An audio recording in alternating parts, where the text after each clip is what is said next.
Bismillahirrahmanirrahim. Assalamualaikum warahmatullahi wabarakatuh. Salam sejahtera untuk kita semua. Kami dari tim gugus tugas percepatan penanganan COVID-19 Kabupaten Aceh Tenggara dengan ini menyampaikan perkembangan terkini percepatan penanganan COVID-19 di wilayah Kabupaten Aceh Tenggara pada hari ini Senin 10 Agustus 2020. Pertama, orang dalam pemantauan atau ODP berjumlah 5 orang. Kedua, pasien dalam pengawasan berjumlah 0 orang. Ketiga, orang selesai pemantauan berjumlah 113 orang. Keempat, orang tanpa gejala berjumlah 3 orang.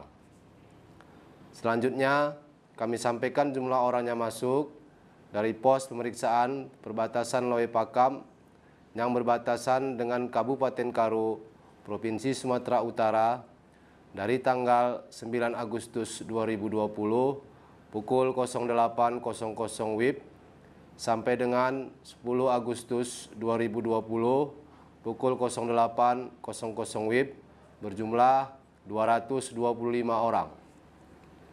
Dalam kesempatan yang baik ini, kami dari tim gugus tugas percepatan penanganan COVID-19 Kabupaten Aceh Tenggara kembali menghimbau, mengingatkan dan mengajak kita semua untuk tetap mematuhi protokol kesehatan pencegahan penularan COVID-19.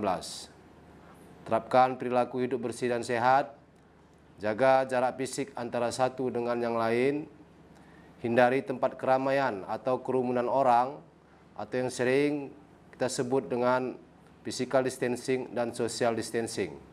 Tetaplah memakai masker dengan baik dan benar. Mari jadikan protokol kesehatan, perilaku hidup bersih dan sehat, memakai masker, physical distancing dan social distancing menjadi kebutuhan hidup kita semua. Tim gugus tugas Kabupaten Aceh Tenggara mengingatkan kembali kepada pihak sekolah menengah pertama atau yang sederajat dan sekolah menengah atas atau yang sederajat untuk menjalankan penerapan protokol kesehatan pencegahan penularan COVID-19 dengan sebenar-benarnya di sekolahnya masing-masing, agar tetap berkoordinasi dengan tim gugus tugas Kabupaten Aceh Tenggara, supaya hal-hal yang tidak diinginkan tidak terjadi kepada peserta didik dan para guru di sekolahnya masing-masing. Demikianlah yang dapat kami sampaikan. Terima kasih atas segala perhatian dan mohon maaf atas segala kekurangan. Billahi taufik wal hidayah. Wassalamualaikum warahmatullahi wabarakatuh.